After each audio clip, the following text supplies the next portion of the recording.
What's going on? It's your boy, Fight Fans, and I'm joined by your favorite fighter's favorite fighter, my guy, Roy Jones. And we're joined today by a legendary referee. It's an honor to chop it up with him, Mr. Kenny Bayless. Kenny, first of all, congratulations. Thank you. On Thank you. being inducted into the International Boxing Hall of Fame, which is, I would say, anybody that's ever been involved in boxing from a fighter or to any capacity, like, that's the end goal, right? The dream. Am I right about that? Yes. At what point did that become a dream, right? Like, because when you started reffing, I know that wasn't the first thing in your mind. I'm going to be so successful where I'm going to end up in the Hall of Fame. Like, when did that start being a reality? Well, I'll tell you, at the beginning for me, I loved the sport of boxing, and but I didn't know nothing about the sport because in college I ran track and played a little basketball. Okay. So when I moved to Las Vegas, I saw my first heavyweight fight, which was Muhammad Ali back in 1973, and that's what got my blood boiling. That's what got my blood boiling. Against who? Who was he fighting? He was fighting a guy by the name of Joe Buckner. And believe it or not, John Stracey, that is a Hall of Famer, was on the undercard of that fight. Wow. Yeah. Wow. So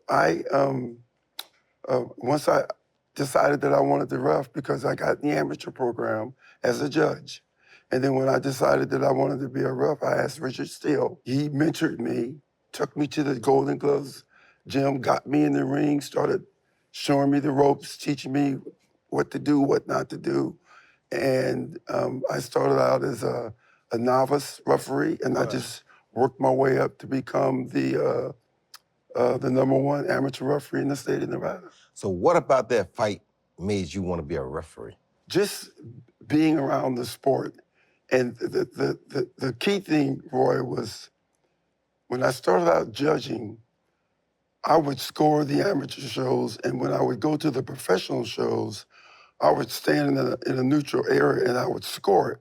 And I'd take my scores and go up to the professional judges and compare my scores with their scores. And one of the judges, Jerry Roth, said to me, "Kenny, you're in pretty good shape. Why don't you try refereeing?" And my first thought was, I'm not getting in that ring with them guys. And I thought about it. I said, well, why not give it a try? How old were you at the time? 27 at the time. So you were young. Was Richard, when Richard Steele became a mentor, was he already doing championship fights professionally at the time, or was he? Yes, he was. Richard had come from LA, and the only black referee they had then was Richard Green. Okay. Now, Richard Green had did the Dooku Kim Ray Mancini fight. And several months after that, he had passed away. Yeah, that's when they brought Richard Steele in from Southern Cal to Vegas to take Richard Green's spot because he passed. Right. So that's how the connection then between me and Richard happened. We as fight fans, right? When we watch big fights, like there's like always a handful of referees that always get picked for fights. Like, talk about how it works and how you get picked for certain championship fights. Us referees and judges, we are independent contractors. Okay. So you don't work for the commission? Well, we work for the commission, but we only work, it's like, when you get called, you work. If you don't get called, you don't work. Right. It's just that simple. And the executive director will pick the referees and judges who he sees fit to work that particular card. Okay. We'll get the call as to if we're available to do that fight card or not. And if you're available, you give the yay sign. If you're not available, you give the nay sign. So they don't alternate, like they don't say, all right, he already went, let's go with the next guy. They pick who they like the most. They pick who they like, and seniority has a little bit that falls into play. Your consistent work ability, if there's no controversy or any issues that's going on while you're in the ring working, then you could use it or say that you're on the A team as opposed to being on the B team or C team. So in the amateurs, I always wondered this. Do they do the same thing or do they have a rotation? Well, it depends upon the number of fights, Roy, that you do. When I first started out, because I was new, I got all the novice fighters. Now, the novice fighters are the kids 10, 12 Just years started, old with yeah. Fighting wild. 16-ounce gloves, and they're just wailing. And so for me, I'm learning my movement, my positioning. Practicing. They're not going to hurt each other that much because they got 16-ounce gloves on, and they're learning. Right. So from that, you go from the novice to the junior Olympics. Now that's a number of fights that you've refereed. Same thing for the kids. And then eventually you work your way up to the open division. And for me, I worked my way up to the open division. I went back to the National Golden Gloves. And at that point, I could have became an AIBA official, which is the top officials in the amateur ranks. But I wanted to be a pro, so I let that slide. The reason I asked that was because sometimes, and it really gets under my skin, but sometimes I see a fight, two huge heavyweights, and they put a small woman in there. What's she supposed to do with them? what the heck? What is she gonna do? She can't even push them back. I've seen that. You feel me? I'm like, where do we make this mistake at?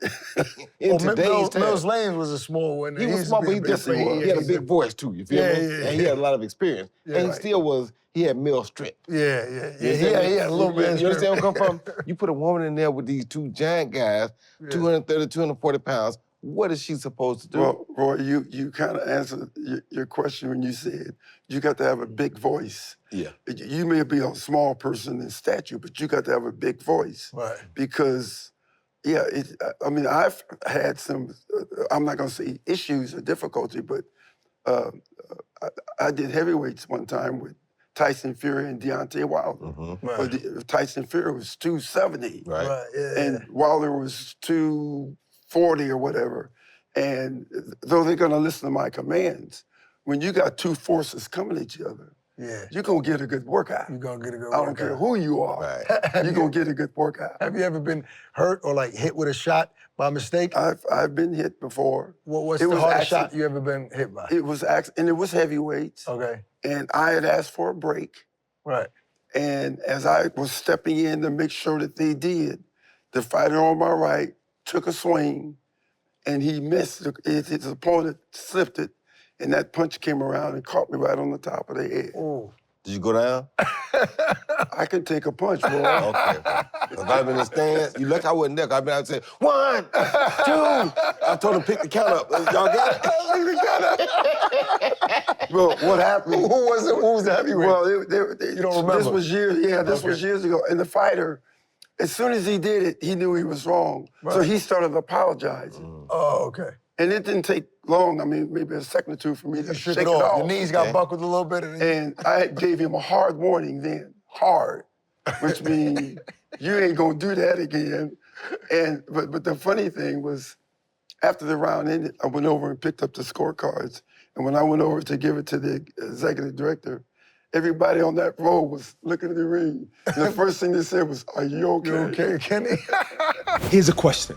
If you walked into a stash house full of $20 million, how much would you steal? That's the question Matt Damon and Ben Affleck have to answer in Netflix's new movie, The Rip. They play a team of Miami cops alongside Tiana Taylor, Steven Yeun, Catalina Sandino Moreno, Kyle Chandler, and Sasha Calle, all trying to decide, are they the good guys or the bad guys? This movie is an edge-of-your-seat thrill ride the entire time. Keeping you guessing till the very end. Don't miss The Rip, only on Netflix on January 16th. You know, I want to talk about getting paid as a ref, right? When you start in this business, obviously you're not making real money where it can be your full-time job, right? So what were you doing for money to maintain life before refereeing? You're right. You don't lose your day job when it comes to officiating. Right. Because like I said, we're to a certain degree, because eventually to a certain degree, because we're independent contractors. But when I left California and came to Nevada, I was recruited to Nevada by the Clark County School District to be a teacher. So that was my main job. Okay, you were a teacher. And between that, working my way, going to the amateurs, doing that, and going to the professionals, because eventually I became an inspector with the Athletic Commission. It gave me more insight because now I'm in the dressing rooms. I can see the boxers behavior, gloves and stuff? checking gloves. Same thing with the trainers, etc. So it was all a learning process for me as I was working my way up, and then I could watch my Mills Lane, Richard Steele, Davey. I can watch all those guys Right. and study and take little bits and pieces from them to mold my style. Right. So your brother's a judge, right? Yes, sir. So when when the guy hit you, you didn't look at your brother and be like, "Hey, after this." Me and my brother, when we first got started in the amateurs, we both were judges. So he would be, one position, I'd be in another position, and they'd always get the scorecards at the end and look to see if there was something telepathic between me and him. Wait, so and for those that don't know, you have a twin brother, identical twin brother. Yes. But you said that you loved boxing, so what, did he love it as well, and you guys got into it at the same time together? We got into it at the same time. This week has been fantastic because me and my brother are identical. Right. And he got to Canastota before I did. And there were fight fans there with pictures and wanting autographs. But when they saw him, they thought it was you. Yeah. So they were asking for autographs. A few years ago, he said to me, man, because he was a judge, he started appointed as a judge in California. Okay. He said, these people, they come to me, they keep asking me about autographs, and I tell them, no, I'm not Kenny, I'm Kermit.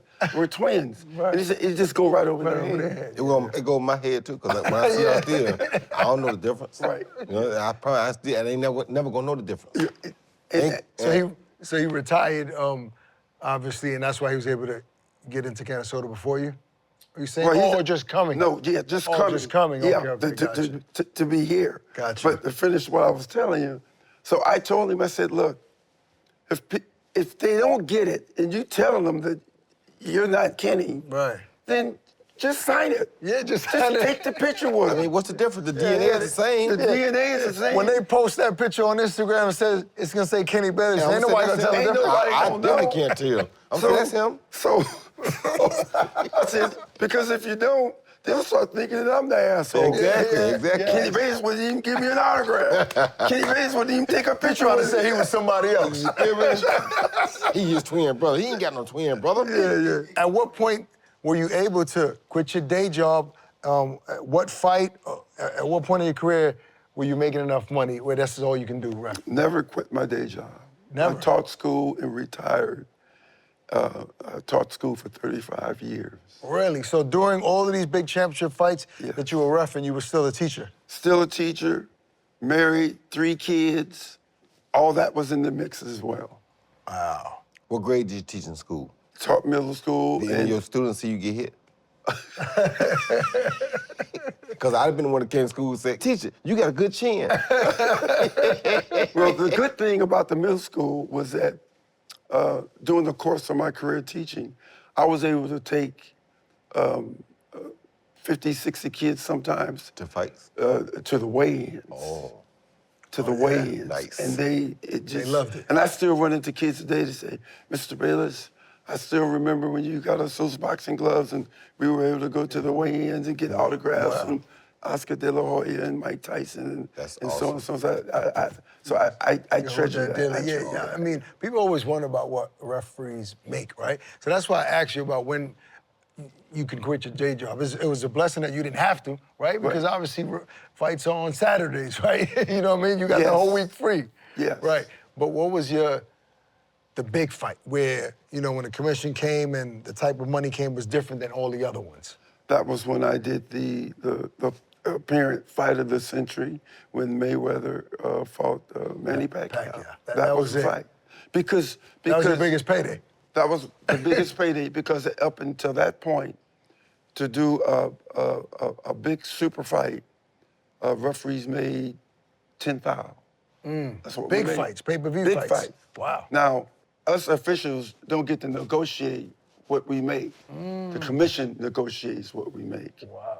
Now, obviously, if I was doing the negotiation, Right. it would be more than 10,000. Right. Especially when they're making 30 million.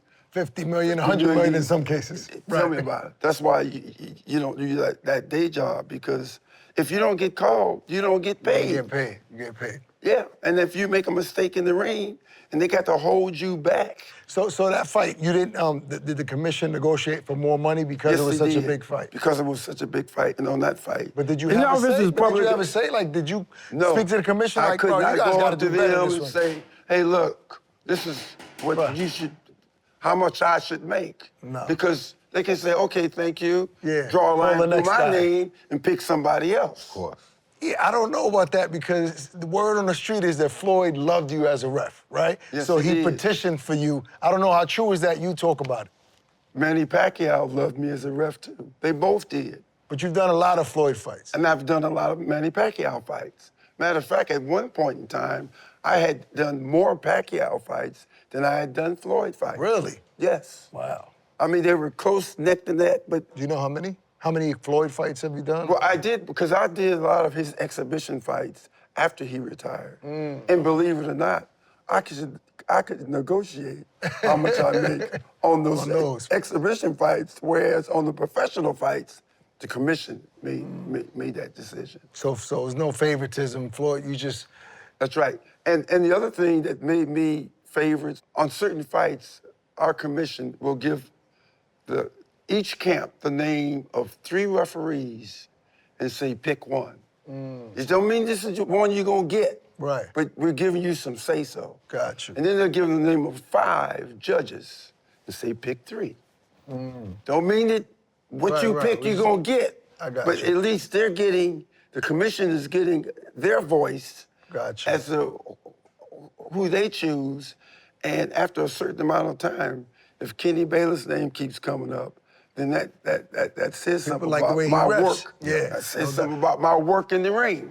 Roy, you ever had a chance to pick a ref or petition for a ref?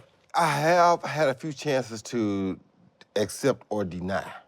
And there have been several times I have denied because I felt like the referee was more into the other guy or was more into the other guy's promotional team.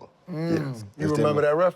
I do remember a few of them, but I'm gonna tell you like this, I ain't gonna call no names because, you know, I don't like to drop no salt. But in the second Bernard Hopkins fight, this referee, I could tell right away, was for that side and not this side. You understand me? And when you know that, you find yourself in an adverse situation, you gotta try to just get out of it because there really ain't much you can do about it. Right, it's too late You at feel me? that So point. yeah, at that point it's too late. So Yeah. that guy, I knew that if ever I had my choice, don't mess with It him no wouldn't more. be him no more. And Roy's bringing up a very good point because as referees, we have to be impartial. Right. And fans will come up to me and say, well, who do you think will win this fight? Right. I don't know. Well, who's your favorite fighter? I don't have one. Right. Because they're asking just as a fan, but if I plant a seed and then down the road, I get that fight, Right. then with Instagram and Facebook Right, and all right. the stuff that's He out cheated. there, that's exactly right. Yeah. And you know as well as I do that we take big hits from the media Oh, my and from God. commentators. And from the fans. It's the fans. And so, for us, and like you said earlier, people say, oh yeah, well, you're a Floyd Mayweather. I hear that everywhere I go now. Yeah. In the media, if it's some sports announcer say, yeah, well, Kenny Bayless is doing Floyd Mayweather's fight and Floyd Mayweather likes him, shucks, 100 million people heard that. Right. And then they start drawing up their own And conclusions. they start drawing up their own conclusions. Yeah, Floyd is giving Kenny money under the table. They start coming up with outlandish stories. That's exactly right. That's exactly right. I'll say this though. One thing I've noticed about refs, like they don't do many interviews, especially if they're attached to any type of controversy, right? They don't want to talk about it. So it's almost like a ref makes a mistake and then he goes hides, right? He doesn't give his side of the story. Right. So with that being said, I want to bring up Steve Willis, right? Yes. With the Tank and Roach fight, right? Yes. Because, and I have to address that. Yes. Because everybody knows the Tank took a knee in that fight, right? Which warrants a knockdown, right? A count. Yes. And not only it's a that, radio. he also turned his back and went to the corner, which Yes. also grounds for disqualification, right? Am I right? Well, yes, and I'll elaborate on that. Right. Go okay. ahead and finish your point. Why is it that when you ask a ref, not in this situation, this is a unique situation because we're interviewing you, but in the fights, in the venues, they don't never want to talk, and other refs don't ever want to give their opinion on that situation? There's like some sort of camaraderie there where they don't want to throw shots at each other. Is there a reason for that? The commission tells us no interview. That's why we avoid. Got They you. tell us no interviews. Because in the past, there have been referees that didn't collect their thoughts before they opened their mouth. And they made the situation worse Got you. by opening your mouth and saying something. I did a fight with Terry Norris years ago. Terry Norris got disqualified for hitting an opponent after a command or whatever, and I did the rematch. Terry Norris did it again. The bell sounded. I won the fighter for throwing a punch after the bell. Terry stepped from the side of me and knocked him out. Wow. And there was nothing that I could do but disqualify him. It was a WBC fight, and the Jose Suleiman was sitting right there ringside. He looked at me and said, Right. "You had no choice. Supporting your decision. You had no yeah. choice." So talk about One of the Willis. commissioners said this to me. Okay. No interviews. When I stepped out of that ring, there was 15 media guys Right. wanting to get an interview. And I started walking, and they started following me. It was like a mama duck and 15 little chicks following me. And I started walking around in the arena, and all of them were following me Right. because they wanted to get something. Well, the commissioner just said to me, don't say nothing. Right. No interview. I kept losing them because I just kept walking around in the arena, not turning around, not giving them any action. And I eventually walked into this was at Caesar's Palace. It was outdoors. I eventually go inside the barn and go into the bathroom. And I know you remember Bob Colonel Sheraton. And he was the last one. He walked up, and I walk into the stall, and he walks up to the next. He says, "Kenny, I know you can't talk, but can you nod your head?" Yes or no? Yes or no? That's funny, man. Yeah. So what's your take on that situation with Willis? With Willis and Tank? Oh, yes. The rule states, and that's why we do our show, the official call. We got a podcast, me and Robert Bird. Right. The rule says anything other than the soles of your feet that touches the ground, it's a knockdown. So if your elbow touches the ground, your knee, your ear, Right, anything other than the soles of your feet, it's a knockdown. It's a knockdown. So Tank purposely, Voluntarily. voluntarily took a knee. Right. So it should have been counted as a knockdown. Do you think that the commission should go back and overturn decisions after watching the tape or after like elaborating on it, or do you like it just to end the way it is? Well, it's difficult because, boxing is a individual sport. Right. It's not like a team where you can say, play another game. I mean, they can demand that you fight again. That's the best thing that they can do is rematch it.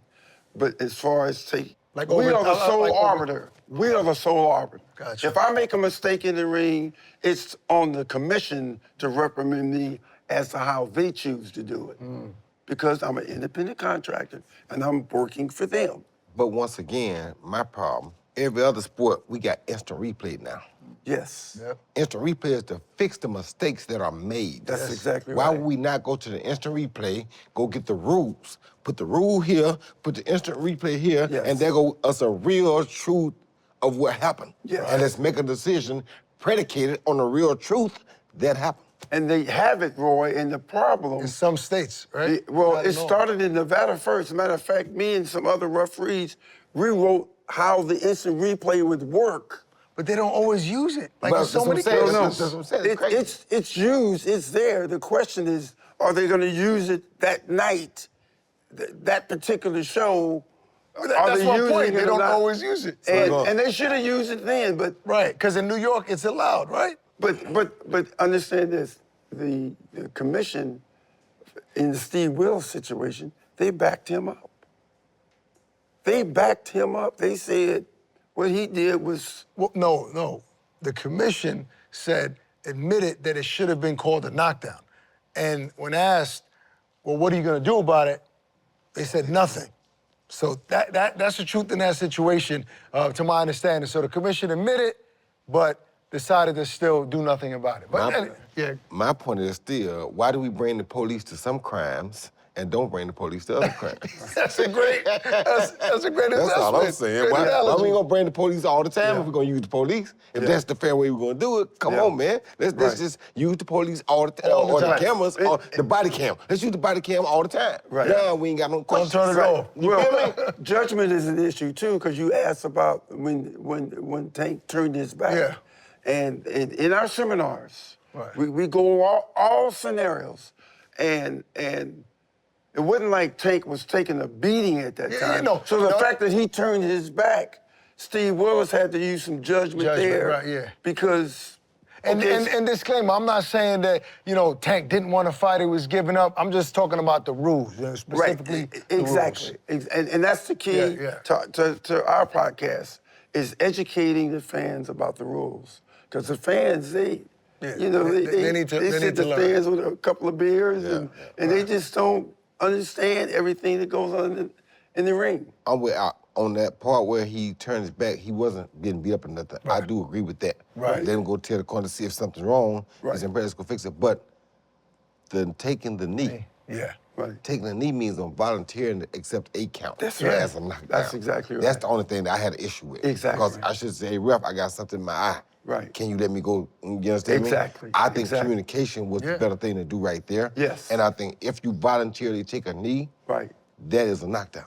It's a knockdown. You understand me? It was a so knockdown. the turn the back part, I do understand, because like I said, we can communicate. Right. But the taking the knee, you don't do that. Another example, when Zab Judah and Floyd Mayweather fought. Right. And in the round that Zab Judah hit the low blow and then the rabbit punch. Right. Roger Mayweather, Floyd's uncle, jumped up on the ring apron. Do you know what the rules say in that case? Disqualification. It's over. Disqualification. Right. But in that situation, Richard T had to use judgment. Because if he would have stopped that fight, that place would have... crazy. Would have, it would have been a nightmare in the Thomason match. And Floyd went on to beat Zab, so... And he went on to and I agree with that. I think everything should be based on good judgment. Yes. But certain rules that are, solid should be kept. What's going on, world? This your boy Ak. And I'm Barak, the boxing bully. And you already know we teamed up with DraftKings Sportsbook, the ultimate destination for betting on big fights coming your way this year. Shakur Stevenson, Teofimo Lopez, Barak. I mean, this is what us fight fans, we dream about. It's actually happening. Both on everybody's pound-for-pound list. Shakur's a slight favorite when it comes to the odds, but in the boxing world, people don't know because Teofimo is a very unpredictable fighter inside that ring. Different styles has given him trouble, and then all of a sudden he looks spectacular against certain styles. Then you got Shakur Stevenson, who I've been saying for years has the best defense in the whole sport. And I predict that the winner of this fight eventually will be #1 pound-for-pound fighter in the world. Listen, folks, we partnered with DraftKings Sportsbook to give you an incredible offer. New customers can turn a $5 bet into $300 in bonus bets if your bet wins. Don't forget, use our promo code ATSFights. DraftKings has something for every sports fan. So hurry up, don't waste any time. Download the DraftKings app right now. Make sure you use the promo code ATSFights. Level up your fight night experience.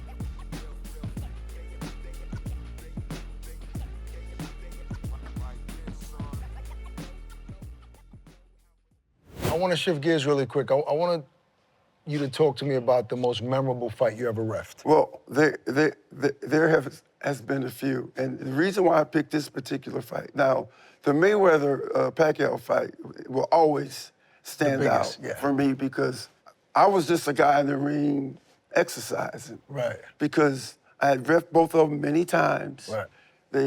They fight clean. Right. And so there was nothing to worry about. But the fight that I'm going to mention, Pacquiao, Ricky Hatton. At the end of the first round, the electricity in the MGM was so electrifying. When I walked back to my neutral corner, I could feel my heart doing this. Wow. So you were nervous a little bit. I had never felt that. Never. Wow. I was having an adrenaline rush like you wouldn't believe. And I'm standing there, and the crowd is still going wild, and I'm saying to myself, calm down. So you almost catch an anxiety attack, kind of like. I'm saying, hey, calm down, because that bell is getting ready to ring. Was your brother judging? No, he wasn't. So he couldn't tell you, calm down. Man, you there alone. Man, so you got it together before the bell I got rang. it together when that bell rung, the beating stopped, and I went out and did my job. And Pacquiao knocked him out at the end of the second round. I remember that. Mean left hand. Yes. Who would you say was the most respectful and nicest fighter that you have to deal with in a ring, where he didn't give you any issues? Shane Mosley. Nice. Shane Mosley. Yeah. Give me the flip side to that. I can even say Roy, because Roy, clean fighter. Clean fighter. I did his fight against Antonio Tarver. Yeah. Did you do any more outside of that one? Or was that, That was the only one that was I the did Roy with Roy. fight? Yeah, that's the only one. What I did about a with. fighter that gave you the most issues in the ring, that was hard to deal with? Well, Talk about it. Well, there wasn't many, but if I can remember, he fought Floyd and they had to rematch it. Kid from Madonna? Madonna. Okay. Because I had done Madonna before. Okay. Before the Floyd fight. I had taken a point and then I had taken a second point. Well, let me put it this way. There was so much roughhousing and stuff going on in that fight. Right. I stopped it, put Madonna in the neutral corner, brought his opponent out and took a point. Put him back in his neutral corner, brought Madonna out and took a point from him. I've never done that before. I took a point from both fighters. Both fighters. To let them know, hey, stop with the... Yeah, stop with the BS. Yes, with the BS. And then, within a round later, I'm taking another point from Madonna. Right. Well, I'm only going to take so many points, and then I'm disqualified. Right, if you keep doing it. Which is something that, you know, we hate to do. Right. But if you just keep pushing the button, it's going to happen. You don't have a choice. Where were you when you got the call, right, to be inducted in the Hall of Fame? Just take me to that moment, the feeling that you got, who were you with? I got a call from Ed Brophy. And when he called me, I was busy and I missed the call.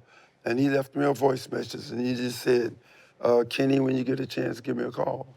So when I called him back. Do you know what it was about when you got the message? No. I knew the time of year when you know, things go to, yes. I was aware of that. So when I called him back, he didn't answer. He was busy, so I left him a message. Two busy guys. Playing phone tag. Yeah, playing phone tag. So we eventually hooked up, and he said, you've been inducted. Now, prior to that, he told me that I was on the ballot. 2 weeks prior to that, he called me and said, Kenny, you know, you're on the ballot. Right. And just wanted to let you know, and da-da-da-da-da. Said, thanks, Ed. And then 2-3 weeks later was when... Talk about that feeling. Oh, it was great. I mean, I've been coming to the International Boxing Hall of Fame since 2009. And the first time I came, me and my wife, I fell in love with it. I fell in love with this place. The volunteers, the way I was treated. Right. I can tell you some places that I've traveled and some venues I've been in. That was so nice. The ring ropes were so loose that I didn't want the fighters to try to fight off the ropes because they may flip over and go out into the stands. I mean, that kind of situation. But it was so nice that me and my wife came back every year from 2009 to present date. So it warmed my heart to know that I was finally being accepted because, you know, people don't know that when I got started as a referee, even before I got an opponent, it was not easy. There were a lot of politics involved. Right. At the time, they did not want 2 black referees in the state of Nevada. They had Richard Steele. That was it. And that was it. And when I applied, So they passed me over like I wasn't even around. So there was some racism going on at that time during the commission, if that's what you're saying. It had to be. I mean, I had been in the amateurs for 12 years and won nothing gotten plaques and trophies and honors of referee of the year over and over and over. And then when it came time for me to get appointed, they appointed somebody else. And I was livid. And a part of my speech, and if I'm going to include it on my induction speech, I wrote a letter, Roy, to the commission, and I was still angry. Because I'm an inspector. Everybody knows me. Right. Kenny White, I thought you was going to be the next referee. That's the kind of stuff I was getting. Right. And so I wrote a letter to the commission, and my wife got a hold of it before I sent it in, and she looked at it and she said, if you send that in, you'll never become a referee. Ooh, really? That's what she said. Your wife said, my wife said, you will never become a referee. Because I had so much hate in that. Wow. So she changed it and she cleaned it up. That's awesome. Wow. And sent it in. And I got a letter back that said, So if it wasn't for your wife, we might not be standing here we today. may not be sitting here, brother. Wow. You hear me? Unbelievable. Yeah. And Kudos to her. Yeah. So, and then when I finally got appointed, then it was the different fight assignments. I was the low man on the totem pole. take what you can I had get. to take what I get. But it was tough because my work was clean. I was getting good kudos all the time, but I was still doing the 4- and 6-round fights. They tossed me a bone every once in a while, but I wanted a Tyson fight so bad because I was an inspector Any tonight. Tyson fight. Any Tyson fight you made. Any Tyson fight. Right. Because I was the inspector in his dressing room when he became the youngest heavyweight of all time. Against Trevor Berbick? Against Trevor Berbick. Wow. That's right. I was in the dressing room when he gloved up, wrapped up, gloved up. I initialed, signed it. Wow. I was the guy that did all that. And I'll tell you this. That's interesting. I'll tell you this. His trainer, Kevin Rooney, after he was gloved up, put on a pair of mitts. And Mike was warming up, doing this thing. And Kevin said, give me a 4-4-6-8. I said, what the hell was he talking about, 4-4-6-8? And Mike was doing this, and he threw a 4-punch combination. Now, the fight was at the Las Vegas Hilton in these single-wide trailers. And I could feel that trailer swaying after he threw a combination. And I'm sitting there and saying, he gonna hit somebody with them things. Boy, he gonna hit somebody with them things. Oh, man. I mean, he brought that power up from like a baseball player hitting the ball, up through his legs, into his waist. And You knew Trevor was in trouble. I knew he was in trouble, big time. You probably called the committee and said, thank y'all for not putting me in this fight. I thought I won.